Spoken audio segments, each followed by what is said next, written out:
Welcome to the Photobooth podcast. I'm here with Zach Schiffman from Studio Z Photobooths. Welcome so much to the show, Zach, and thanks Hi, for coming on the show. thank you for having me. I'm going to get right into the questions with you. And Okay. so tell me, why did you start a photo booth business? Oh man, I was always into photography from middle school on. Always bought Canon Rebels throughout college and learned the ins and outs of DSLRs. I was a TV major as well, and I had just graduated college in 2009 and took a job in TV. And a few years in, I went to my cousin's wedding, and at the wedding, and this was in Las Vegas, they had a photo booth, which was their wedding photographer. They had set up 3-point lighting, seamless backdrop, and they were just basically handheld doing a fashion photo shoot. And then they just posted the photos online afterwards. But I saw this and I'd never seen it before. And I hadn't been to a lot of weddings at the time either. And I thought, this is interesting because it's something that I feel like I could do. And I kind of let that fall in the back burner for about maybe a year and a half, 2 years. And actually, my grandma passed away and left some inheritance, and I used that to pay off all my student debt. And I had maybe like 2,500, 3,000 left. And I thought, you know what? I'm going to try to start a wedding photography company. I'm going to shoot weddings. This is going to be cool. Yep. Bought a Canon 6D, bought the lenses I wanted, some off-camera flash, did 2 weddings and absolutely hated it. It was like the most stressful thing in my life. Like it's just not fun. Um, but I remembered that photo booth and I'm like, you know what? This could be it. And back then, Groupon was completely different than it is now. I don't recommend Groupon as an advertising method anymore, but back then it was a deal a day. And I had reached out to Groupon about doing an ad for my photo booth company. And this was just going to be a side business to make some extra money from my low paying TV job to go out on the weekends, have fun with my friends, be able to do things without really straining the wallet. And Groupon, we set up a deal. You already have to discount your services, but this was my first time doing my services. So I just had to make up a number. I think it was like $450. And then they take 50%. But they launched me on a Friday, which means I got Friday, Saturday, and Sunday. So you get 3 days for the price of one, basically. And my Mhm. phone just started ringing off the hook. And it was enough to get me started where I was able to buy my first dye sub printer with it, some props, like the rest of the stuff I needed.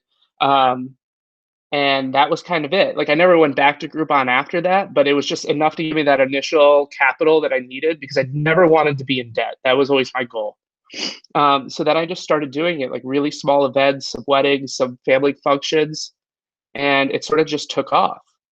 And Wow. then it was always hard because the TV job I was working, our schedules rotated on a weekly basis. So um, I never could book too far ahead because I never knew if I was going to be scheduled to work. And I worked nights and mornings and weekends and weekday. Like it could be any time. Um, and I didn't want to blow through holidays and vacation time to work. Um, so it was like it was slow from the start, and then in 2013, I took a new job in New York City, and I moved about 45 minutes outside the city, and it was a Monday through Friday morning job. I was home by like 3 in the afternoon, and that's when I decided to put some focus into it. Now I was in a huge market. I wasn't in the middle of Connecticut. And I really started pushing it, and then it's just grown ever since.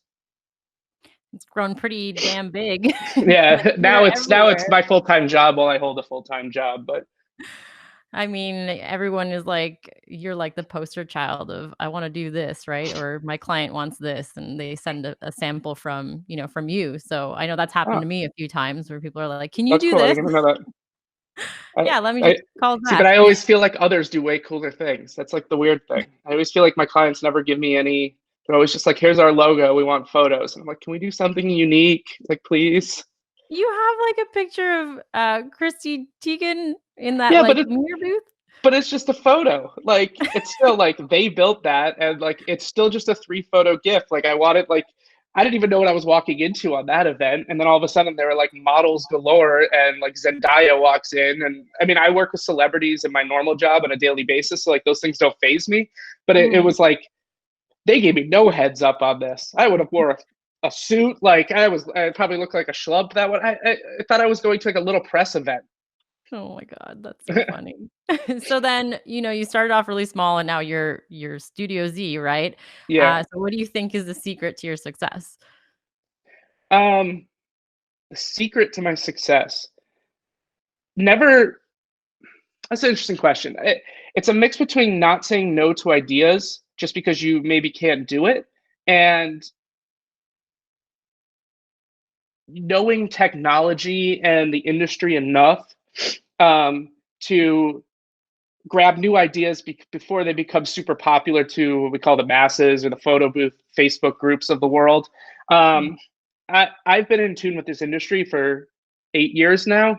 I know a lot of players that a lot of people never even heard of. People that aren't public, that aren't vocal, but they are some of the biggest photo and video activation companies. They don't call themselves photo booths. So, I knew what a 360 was before all these people were starting to get into it. I had my first 360 probably a year and a half before most others did, and try to tap into those key demographics where I can make some money, not be in debt from the purchase, and then as the market starts to hammer it down a little bit, I move on to the next thing. And if that's a video activation, sure. If that's camera arrays, no problem.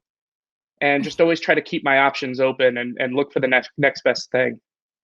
Well, I know I call you a lot when I can't figure something out. So you're definitely, in the know, that's for sure. If you could give one piece of advice to anyone who's starting out or who may be struggling in their business, like, aside from COVID, Yeah. obviously, what would that be? And this is going to tie into COVID, and it's one of the reasons why I'm not worried about my business right now. Um, there's two major things. Charge your worth, because if you're charging a good premium, you're going to save a lot of money and you're not going to struggle to pay your bills. And you have to know what your overhead is. And the other side of that is, and I said it before, I've always gone into this with the aspect that I don't buy things unless I have money allocated for it. I pay off my credit card bills in full every month. I don't buy equipment and hope that it's going to get booked.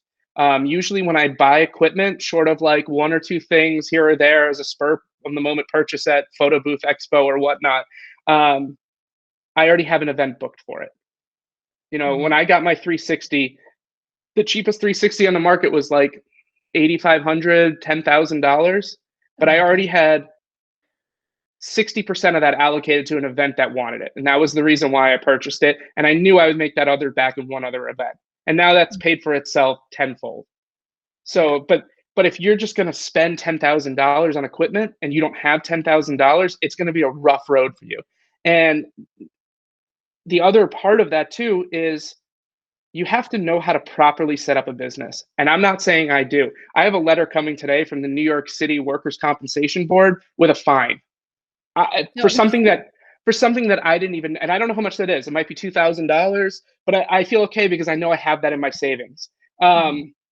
But like, I set up my business young. I maybe used assets I shouldn't have used and talked to people I should have talked to others because I was trying to find the cheap way out, and missed a thing or two here and there. I mean, I'm in a unique scenario where my business is based in Jersey, but 95% of our work's in New York.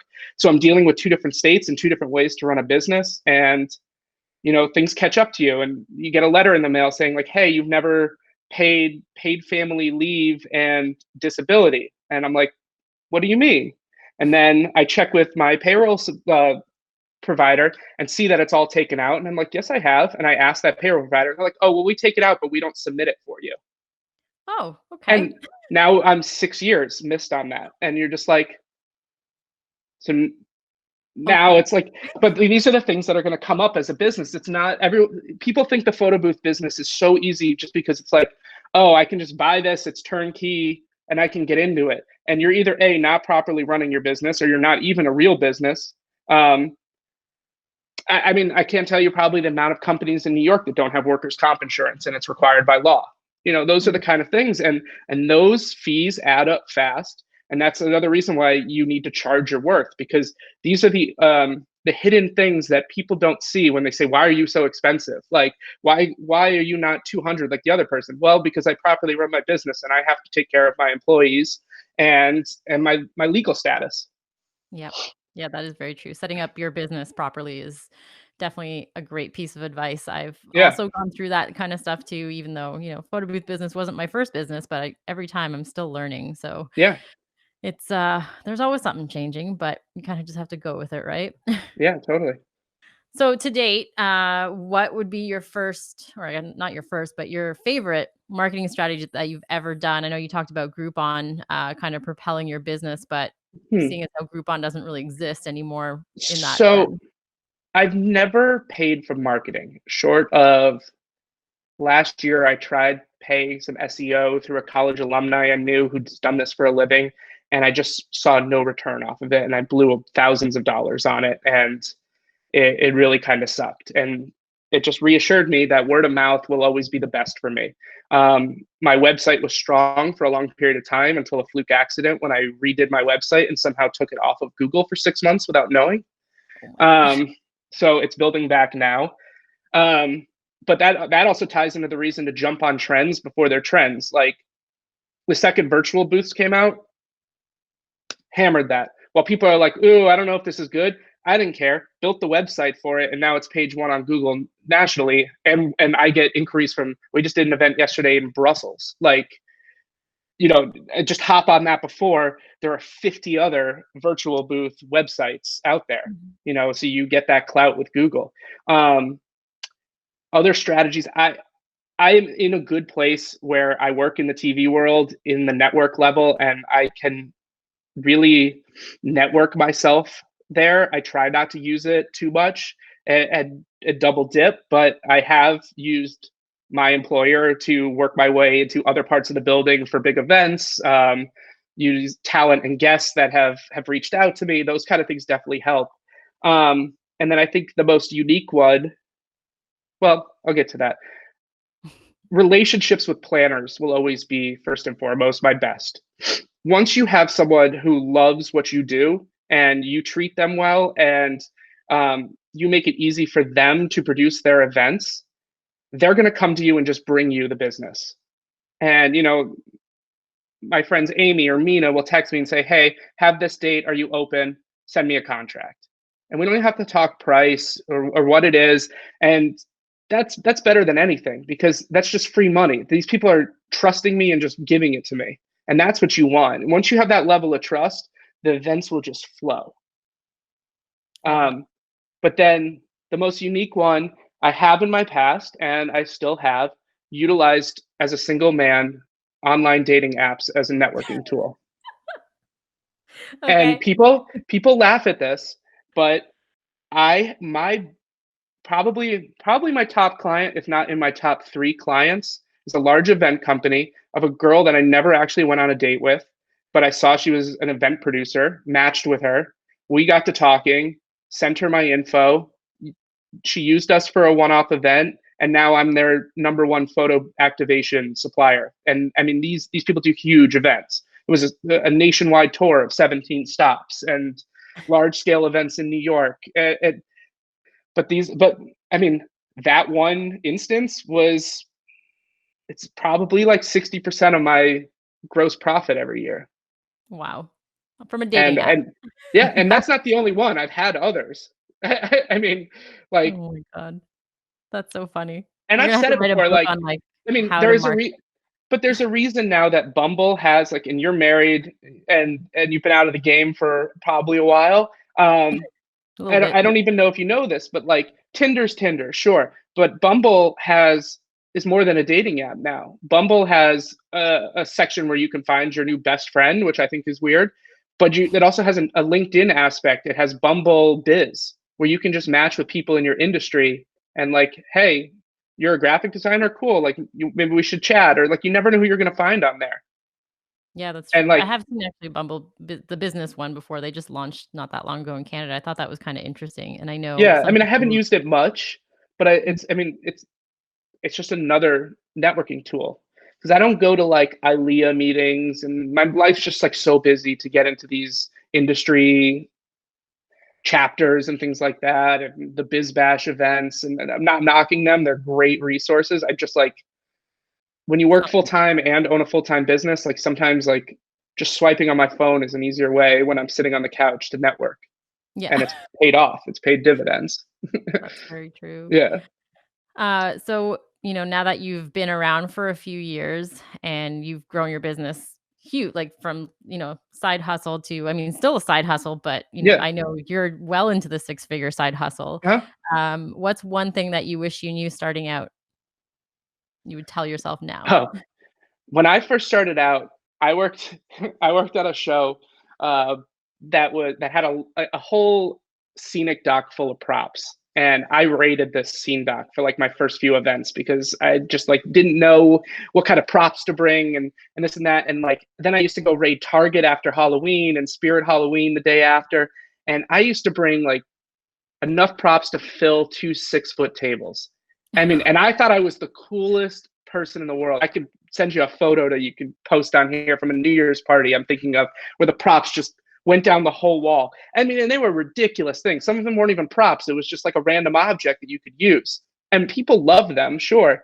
But every year I've slowly taken props out of the mix. And now we're down to just handheld signs and glasses. And now we're probably going to go to nothing in a post COVID world. And nobody cares. Yeah. People only want what they see in front of them. Very rarely, and like once in a while for like a mitzvah, I'll get a planner that's like, hey, can you bring some boas? And I'm like, yeah, I'll bring some boas. Like, but they special request it because they know I don't bring them. Like, Yeah. but I, I mean, my props used to be more things to carry than my photo booth equipment. And now I've just minimalized, especially in New York City where my staff takes Ubers or I park on the street or in a garage and I use one hand cart to try to get everything in one go when it's negative 10 degrees Fahrenheit in December and it's snowing. And it's just like, it's not, rural America where you can pull up to the side entrance of a venue and just like slowly bring your stuff in. Like it's a different world. So the less is more. And if I could have done this all without props, I would have. And I still hate that there are photos on Google that come up of like the first few years of my business when you search my business of like people just decked to the nines in props because it's just not my brand anymore. You almost have to get those removed. I have the And same I always problem. forget about it. It came up. I saw it today when I like randomly I typed something wrong on Google with my web address. So then I did like a search, and then like my like Google listing is a photo from I think that New Year's party where we had 12 feet of props, Oh and my I'm like I really need to change that Google listing. That's hilarious. Yeah, You're gonna have to send me that picture, I wanna see it because I yeah, can't I will. imagine, like, your sleek, setup being bombarded I with mean, props. it was still like a sleek setup. Like it was the first. It was a photo booth I actually bought from Canada, and it was like a sleek lollipop style setup that like housed a printer inside it, and it was a silver sequin backdrop. And then I just had props galore. Nice.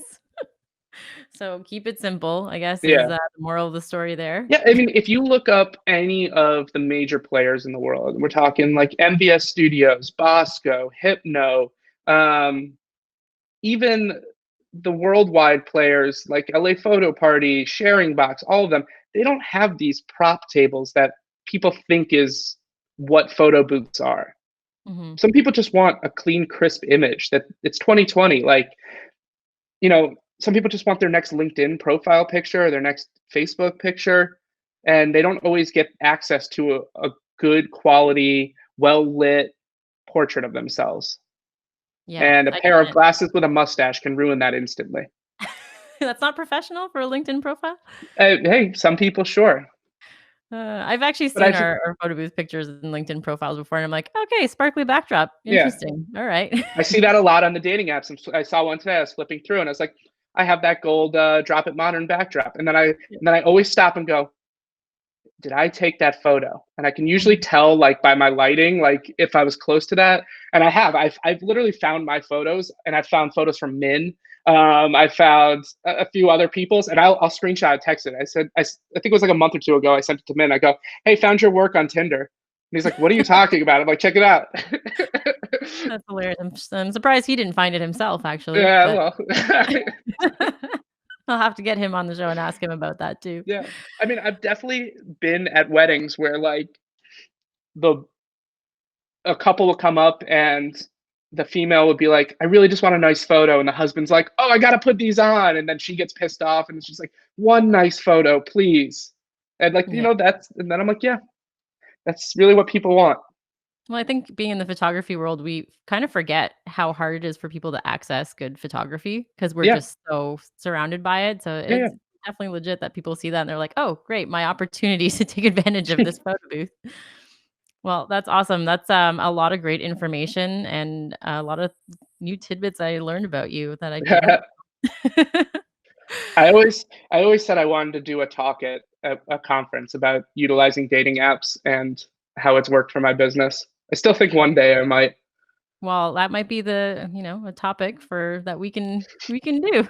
I wanna learn about this too. I'll hire someone to do Yeah. it for me though, because I Yeah, definitely don't. and then people Google me, and then that'll be the first thing that comes up, and it'll ruin, like, all future dates, and see, it'll never work out. Just stop trying to date planners.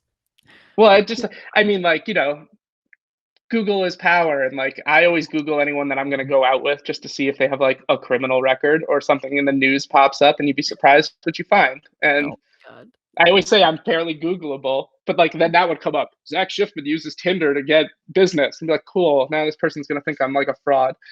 Oh my god. Alright, maybe we'll find a better name for it. Well, thanks so much, Zach. It was Of great chatting course. with you, and, My thanks for pleasure. sharing all these tidbits of information with everyone. Thank you.